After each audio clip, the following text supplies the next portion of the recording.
औज़ुबिल्लाहिस्समीउल अलीम मिनश्शैतानिर्रजीम बिस्मिल्लाहिर्रहमानिर्रहीम। अस्सलातु वस्सलाम बितहिय्यति वल इकराम अला अबाइल हुसैन व जदाइल हुसैन व अबनाइल हुसैन व औलादिल हुसैन व अस्हाबिल हुसैन व लानतुल्लाहु अला अदाइल हुसैन। अम्मा बाद फ़क़द क़ाल हक़ सुब्हानहु तआला बिस्मिल्लाहिर्रहमानिर्रहीम नस्रुम मिनल्लाहि व फ़त्हुन क़रीब। सलवात।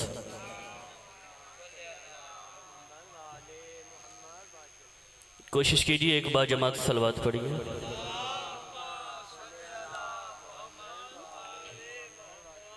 अगर जहमत महसूस न फरमाएं तो ये जो निखड़ के बैठे हुए हैं ये मेरे भाई सामने आ जाएं ताकि मजलिस का एक मुनज़्ज़म माहौल बन जाए। एक सलवात पढ़िए और सारे सहबाब शरीक हो जाइए।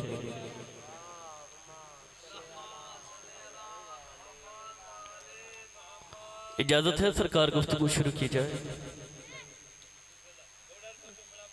नहायत ही काबिल सद एहतराम बुज़ुर्ग नौजवान बरादरान ईमान, सदात गैर सदात का नुमाइंदा मजमा मेरे सामने। मैं गुजारिश करूँगा चूँकि वक्त मेरे पास बहुत कलील है तो वक्त को मद्देनज़र रखते हुए आज का दिन मंसूब है वाली मशहद के साथ। आज का दिन मंसूब है शहनशाह खुरासान के साथ। आज का दिन मंसूब है तूस के बादशाह के साथ।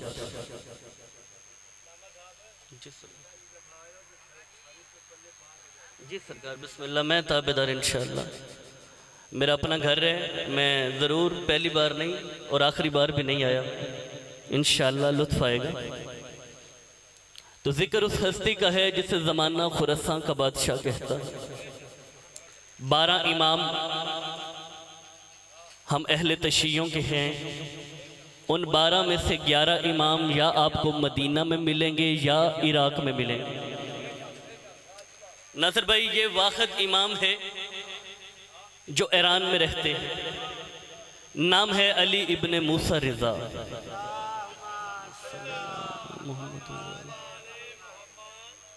तो भाई आसफ मैं पढ़ना चाहता हूँ कि शहनशाह खुरासान ने जो मदीना से मशहद सफ़र किया है वो सफ़र पढ़ना चाहता हूँ। तवज्जो है ना दीदाने मोहतरम। हारून रशीद के बाद तख्त पे बैठ गया मामून रशीद। मैंने कर दिया गुफ्तगू शुरू। बस मैं कोशिश करूँगा कि कम वक्त में जितने ज़्यादा फूल आप वसूल कर सकें वो आपकी किस्मत। जब मामून तख्त पे बैठा तो उसने अपने एक रफ़ीक को, अपने एक साथी को, अपने एक करीबी वज़ीर को बुलाया। नाम उसका था फजल बिन रबी। तवज्जो है, मैं इस अंदाज से पढ़ के जाऊंगा कि ये बच्चों के जहनों में कहानी की तरह याद रखेगा। उसने फजल को बुला के कहा कि फजल तख्त मिल तो गया है, इसे संभालना कैसे है। यानी वो बता रहा है तख्त मिल जाना बड़ी बात नहीं होती, इसे संभालना बड़ी बात होती है। अब फजल कह रहे मामून जितनी मैं रिसर्च करके आया हूं तेरी हुकूमत को 3 बंदों से खतरा है। अब याद रखिएगा हुकूमत जहां पे भी रही है उसे 3 बंदों से खतरा रहा है।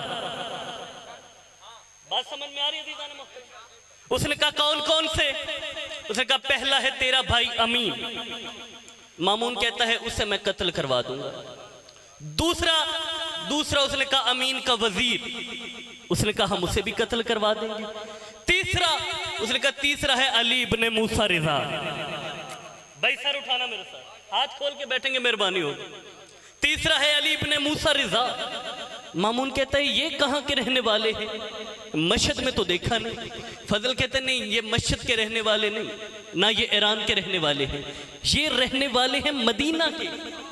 उसने कहा फजल मैं मशहद में बैठा हूँ, वो मदीना में बैठे हैं, मैं उन्हें नहीं जानता, वो मुझे नहीं जानते। मेरी हुकूमत को अली इब्ने मूसा रज़ा से खतरा कैसे है? फजल अपनी कुर्सी से उठा। उसने कहा तू उन्हें नहीं जानता लेकिन वो तुझे जानते हैं, क्योंकि तू जिस तख्त पे बैठा है तेरे बाप का नहीं, रज़ा के बाप का है। जियो भाई मातमी हो, क्योंकि तू जिस तख्त पे बैठा है तेरे बाप का नहीं, रज़ा के बाप का है। उसने कहा तेरा बाप काबज बन के बैठा था, रजा के बाप की मलकियत है। अच्छा, उसने कहा फिर इस तरह कर, मुझे रजा के मुतल्लिक 3 बातें बता। उसने कहा पूछ। उसने कहा पहला तो मुझे ये बता, रजा का खानदान कैसा है? रजा का खानदान कैसा है? यानी ये बद नस्ला भी जानता है दुश्मन खानदान नहीं होना चाहिए। रजा का खानदान कैसा है? फजल कहता है खानदान ऐसा है कि अल्लाह ने इस रोए जमीन पे उससे बेहतर खानदान बनाया ही कोई, क्योंकि जो खानदान मोहम्मद का है वही खानदान रजा का है। कहते मेरा दूसरा सवाल ये है, मुझे इतना बता रजा का इल्मी मयार कैसा है, रजा आलम कैसा है, रजा के पास इल्म कैसा है? उस वक्त फजल कहता है बात अगर इल्म की आ गई तो याद रख, रजा उसका बेटा है जो मिंबर पे बैठ के सलूनी का दावा कर, जो मिंबर पे बैठ के सलूनी का दावा करता है। तीसरा सवाल, अब तक जो बंदा कहे कि मैंने जिक्र सुना और मेरा बोलने का दिल नहीं किया, मेरा हाथ उठाने का दिल नहीं किया, इसने कहा मेरा तीसरा सवाल ये है, भाई नासिर पूरी तवज्जो, रजा दिखने में कैसा है, रजा दिखता कैसा है, रजा का चेहरा कैसा है, रजा चलता कैसे है, रजा उठता कैसे है, रजा बैठता कैसा है, रजा का चेहरा कैसा है? अब तक के सवालों के जवाब फजल ने बैठ के दिए थे। अब फजल कुर्सी से उठा, उसने कहा तूने पूछा है ना रजा दिखता कैसा है, तो सुन, वो ऐसे दिखता है कि जो उसे देख ले वो यूसुफ को भूल जाता है। हाय हाय हाय हाय, जो रजा को देख ले वो यूसुफ को भूल जाता है। उसने कहा इतना खूबसूरत है रजा? उसने कहा हाँ, इतना खूबसूरत है कि जो उसे एक बार देखे उसी का हो जाए, जो उसे एक बार देखे उसी का हो जाए। अब इसने कहा कि बात यह है, किबला है इजाजत? इसने कहा बात यह है कि जो दुश्मन हो ना नजर के सामने, तो जो कर रहे हैं अज़ीज़ान मुहतरम, उसका तो पता होता है, इसलिए हम इस तरह करते हैं कि रजा को मदीने से मशहद बुलाते हैं। इन्होंने सिपाही भेजे बड़ी जल्दी, जितनी जल्दी में कर सका सिपाही भेजे रजा को मदीने से बुलाने के लिए। अब कब्र रसूल पे बैठा था रसूल का बेटा, इधर से सिपाही पहुंचे। यहां तक जुमले आपने सुने मुसाहिब में, आज फजाइल में सुनना। जी सरकार लेने आए, सरकार फरमाते मैं तैयार हूं। अब इमाम रजा अपने घर में आए, इमाम अली इब्न मूसा रजा ने अपने खानवादा को इकट्ठा किया और इकट्ठा करके इमाम फरमा रहे देखो घबराना नहीं, हिजरत हमारा विरसा है, शहादत भी हमारा विरसा है। मेरे बाबे ने भी हिजरत की, मेरे दादे ने भी हिजरत की, मैं भी हिजरत कर रहा हूं, लेकिन मेरी हिजरत में और उनकी हिजरत में फ़र्क है। मैं जाते ही कत्ल नहीं होगा, मैं जाते ही वली अहद बनूंगा, फिर ईरान में मेरे नाम से शियत पहचानी जाएगी। अब सुनना, अब हुकूमत ने इन सिपाहियों के पीछे एक सिपाही भेजा, कहा याद रखना रजा को घोड़े पे नहीं लाना। किस चीज पे लाएं? कहा अली इब्न मूसा रजा को एक ऊंट के ऊपर महमल बिठाओ, महमल के आगे पर्दा लगाओ और पर्दे में रजा को बिठा के लाओ। ऐसा क्यों? फरमाया मैंने सुना है जो रजा को देख ले वो उसी का हो जाता है। रजा किसी को नजर ना आए, उसे पर्दे के पीछे रखो। अब चूंकि दिन का सफर नहीं था इमरान भाई, दिन था हफ्तों का। इधर इमाम का सफर शुरू हुआ। रूटीन सुनिएगा भाई नासिर, रूटीन ये है किबला मंजूर शाकर साहब कि इमाम मखमल से उतरते, नमाज पढ़ते, खाना तनावल करते और बगैर गुफ्तगू किए दोबारा अपने महमल में चले जाते। इमाम का उतरना, खाना तनावल फरमाना, नमाज की अदायगी करना और खामोशी के साथ वापस चला जाना, ये वो अमल था कि इस अमल को देख के जितने बंदे रजा को लेने गए थे वो सारे रजा के शिया हो गए। अब जो बंदे जाहिर बैठे हैं, जवार बैठे हैं करबला के, वो तईद करेंगे कि मशहद से 120 किलोमीटर पीछे आता है एक निशापुर शहर। अब चूंकि एक बात रहने आलिया में रहे कि इमाम को छुपा के लाया जा रहा है, बता के नहीं लाया जा रहा। आप किताबें कहेंगे मैं मिंबर पे ढेर लगाने को तैयार हूं, मुझे आपकी खामोशी की कसम इमाम के आने की खबर न थी, इसके बावजूद निशापुर में इमाम को देखने के लिए 16,000 का मजमा है। 16,000 का मजमा इमाम को देखने आया। 16,000 के हाथ में कागज कलम दवात है। 16,000 कह रहे हैं हम देखेंगे मोहम्मद के बेटे को। ये कागज कलम क्यों है? उनका ये इसलिए है कि जब मोहम्मद का बेटा कुछ बोलेगा हम तहरीर करेंगे। अब 16,000 बंदा, यहाँ पे 4 बंदे मजमे में ज्यादा आ रहे हैं। शाम को बात होगी, इमरान शाह के पास इतना मजमा कहाँ से आ गया, भाई नासिर के पास इतना मजमा कहाँ से आ गया, 90 मोड़ में इतना मजमा कहाँ से आ गया। याद रखो कि इमाम ने बुलाया नहीं था तो इतना मजमा आया था, जिस वक्त आके 12वां बुलाएगा कितने निकलेंगे। अब 16,000 बंदा, उन्होंने इमाम की सवारी को घेरा। साहब किताब लिखता है कि 16,000 निशापुरियों के दरमियान रजा की सवारी ऐसे थी जैसे हाजियों के बीच काबा। हम देखेंगे मोहम्मद के बेटे को, हम ज़ियारत करेंगे मोहम्मद की बेटी को, बिला तशबीह। इमाम ने अपने यदुल्लाई हाथों के वारिस ने अपने महमल का पर्दा हटाया। अब जुमले पे गौर करना, लफ्जों से जो बंदा मोहब्बत करता है, पर्दा हटाया, अंदर से अल्लाह की रजाओं का चांद तलू हुआ। 16,000 निशापुरियों के मुंह से निकला सुबहान अल्लाह मरहबा अल्लाहु अकबर, सुबहान अल्लाह मरहबा अल्लाहु अकबर। पहला लफ्ज जो इमाम अली इब्न मूसा रज़ा ने 16,000 निशापुरियों के दरमियान कहा, फरमाया ओ निशापुर वालों, याद रखना ला इलाहा इल्लल्लाह मुहम्मदुर रसूलुल्लाह ये एक किला है, इस किले में आ जाओगे निजात पा जाओगे। अब बंदे खुश हुए कि सिर्फ ला इलाहा इल्लल्लाह मुहम्मदुर रसूलुल्लाह पढ़ो निजात पा जाओ, अलीयुल वलीउल्लाह पढ़ने की जरूरत नहीं। इमाम ने पर्दे को हटाया, फरमाया याद रखना कलमा शर्त नहीं, मेरे दादे अली की मोहब्बत दिल में होना शर्त। अब वो 16,000 बंदा किबला, 16,000 बंदे ने इमाम के हाथों पे बैयत की, इज्तिमाई बैयत। अब जब इमाम का काफिला मस्जिद में पहुंचा तो मस्जिद में पहला कदम रखने से पहले इमाम ने 16,000 बंदों को शिया कर दिया। अब इमाम की हुकूमत का दौर शुरू हुआ। अब ईरान के अंदर इमाम रजा के नाम का सिक्का चलने लगा, जिसे इमाम जामन कह के बाजू पे बांधते थे। तवज्जो कर रहे हैं, बस 4 या 5 मिनट और मेरी तरफ देखना। मुसाहिब मेरे हिस्से का, हमारे उस्ताद हैं, हमारे बुजुर्ग हैं, वो मेरे हिस्से का मुसाहिब पढ़ेंगे। मैं मुसाहिब की मौला से माफ़ी मांगता हूँ।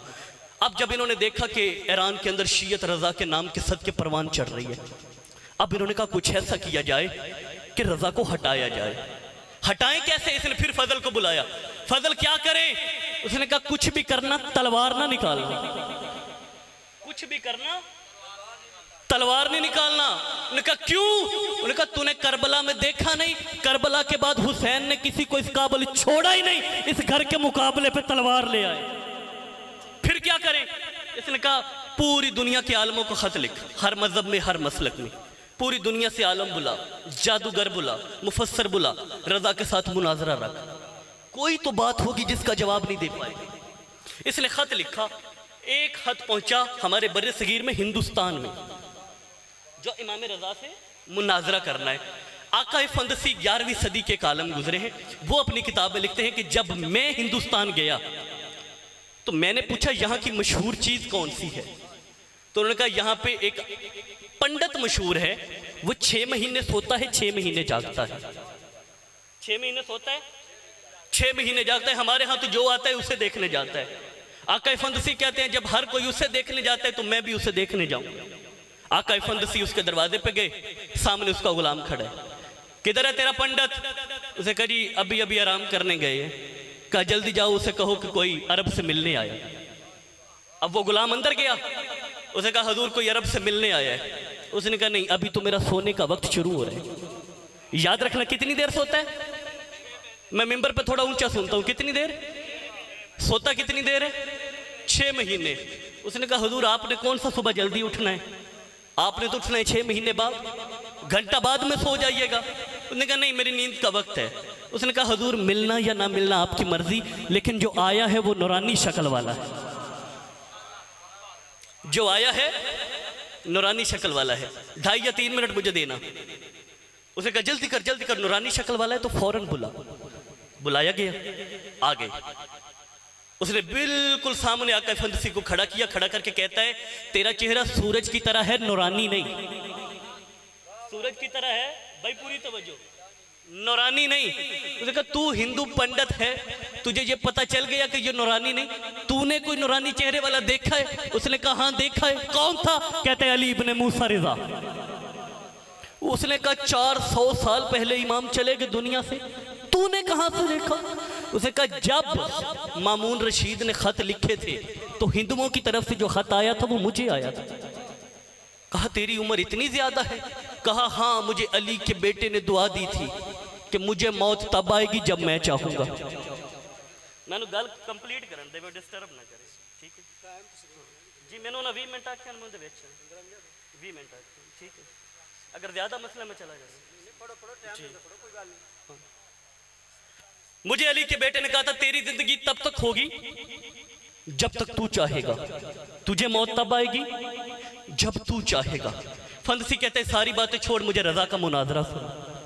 कहते जब हम पहुंचे जाए मनाजरा पे, मनाजरा की जगह पे, तो मनाजरे की दीवार के साथ एक चिड़िया घर था। कहते हम पूरी दुनिया के आलिम वहां पे बैठे हुए थे। कहीं से घोड़े की आवाज आ रही, कहीं से बकरे की आवाज आ रही है, कहीं से चिड़ियों की आवाज आ रही है, कहीं से शेर की आवाज आ रही है। कहते बड़ी डिस्टर्बेंस थी। कहते इसी दौरान एक जवान अंदर दाखिल हुआ। कहते पहले हमने उसके पांव देखे, फिर उसका चेहरा देखा।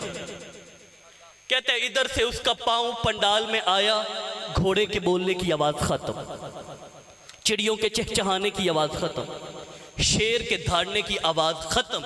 हिंदू पंडित कहता है इतनी खामोशी थी कि हम एक दूसरे की सांसें सुन रहे थे, हम अपने दिल की धड़कन सुन रहे थे।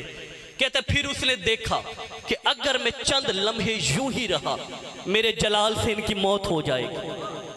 कहते ये सोच के मूसा, अली इब्न मूसा रजा मुस्कुराया। कहते और जब वो मुस्कुराया तो लगा जिंदगी ही यही है। कहते फिर वो चलता चलता अपनी मसनद पे आया।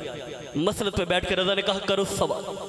कहते भरे पंडाल में किसी की जरूरत नहीं हुई अली के बेटे से उठ के सवाल करे।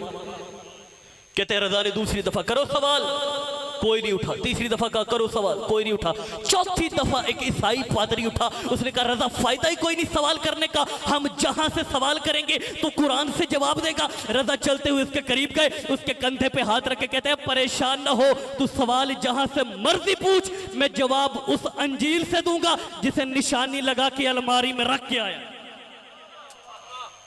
अब किसकी जरूरत है रजा के मुकाबले पे आए जो ये भी जानता है ये सवाल कहां से लाए। पंडित कहता है उसके बाद रजा चलते चलते चलते मेरे करीब आए। आखिरी 1 मिनट मेरे करीब आए, मेरे कंधे पे आके रजा ने हाथ रखा। कहा पंडित तू नहीं सवाल करेगा? कहता नहीं मौला मैं नहीं करूंगा। रजा कहते हैं नहीं सवाल तो तू भी लाया था। कहता नहीं मौला मैं लाया था लेकिन मैं सवाल करूंगा नहीं। अब रजा फरमाते हैं चूंकि तू मेरे एहतराम में खामोश हो गया था, इसलिए मैं ये करता हूं सवाल भी खुद बता देता हूं, जवाब भी खुद बता। सवाल भी हम बताएंगे, जवाब भी हम बताएंगे। फजल चलता हुआ आया, जी जी मौला बताइए क्या सवाल थे। इमाम फरमाते हैं इसका पहला सवाल यह था कि अल्लाह ने खोपड़ी के ऊपर बाल क्यों उगाए। पंडित कहते हैं जी सवाल तो मेरा यही था, जवाब दे दीजिए। इमाम फरमाते हैं तेरा पहला सवाल ये था कि अल्लाह ने खोपड़ी के ऊपर बाल क्यों उगाए हैं। तो सुन इमाम, अल्लाह ने इसलिए उगाए हैं ताकि धूप की शिद्दत तेरे दिमाग को मुतासर न करे। तेरा दूसरा सवाल ये था कि अल्लाह ने पेशानी के ऊपर लकीरें क्यों बनाई हैं। तो इसलिए बनाई है पसीना बराह रास्त तेरी आंखों में न जाए। तेरा अगला सवाल ये था कि अल्लाह ने नाक को आंखों के दरमियान में क्यों रखा। तो इसलिए रखा ताकि दोनों आंखों से बराबर देखे। तेरा अगला सवाल ये था कि अल्लाह ने नाक के सुराख नीचे क्यों बनाए। तो इसलिए बनाए ताकि जिस चीज को सूंघे तेरी खुशबू दिमाग को मुअत्तर करे। तेरा अगला सवाल यह था कि अल्लाह ने आगे वाले दांत बारीक क्यों बनाए हैं। इमाम फरमाते हैं इसलिए बनाए हैं ताकि खुराक को काट के पीछे धकेले। तेरा अगला सवाल यह था कि अल्लाह ने मुंह के अंदर लुआब क्यों रखा है। तो इसलिए रखा है ताकि जब खुराक को चुबाए तो ये लुआब खुराक को गीला कर दे। तेरा अगला सवाल यह था कि अल्लाह ने सारे जिस्म के ऊपर बाल उगाए हैं, हथेली के ऊपर बाल क्यों नहीं उगाए। इमाम फरमाते हैं इसलिए नहीं उगाए ताकि जब किसी चीज को छुए तो लम्स महसूस करे। तेरा अगला सवाल यह था कि अल्लाह ने पंजे पैर के आगे क्यों बनाए हैं। तो इसलिए बनाए हैं ताकि तू अपने पैरों पे खड़ा हो सके। तेरा अगला सवाल यह था अल्लाह ने कोहनियां पीछे क्यों बनाई है। इमाम फरमाते हैं इसलिए बनाई है क्योंकि घुटने आगे हैं, तुझे चलने में आसानी हो। इतना सुनना था। पंडित कहता है मरहबा रजा, मुझे आज पता चला है अगर बेटा ऐसा है तो बाप कैसा होगा। इन हाथों को यहीं पर रखना। रजा ने कहा पंडित तू मेरे एहतराम में खामोश हुआ था, मैं तुझे इनाम देता हूं। तेरी जिंदगी तब तक है जब तक तू चाहेगा। एक बंदा कहता है रजा हम अपनी जिंदगी की जमानत नहीं ले सकते, तू इसकी जिंदगी की जमानत कैसे ले रहा है। रजा कहते हैं मेरी तरफ देख, मैं उसका बेटा हूं, जिंदा की यकामत कहे, मुर्दा हो जाए, मुर्दा को ठोकर मारे जिंदा हो जाए। अच्छा मिलकर बोलो हैदरी।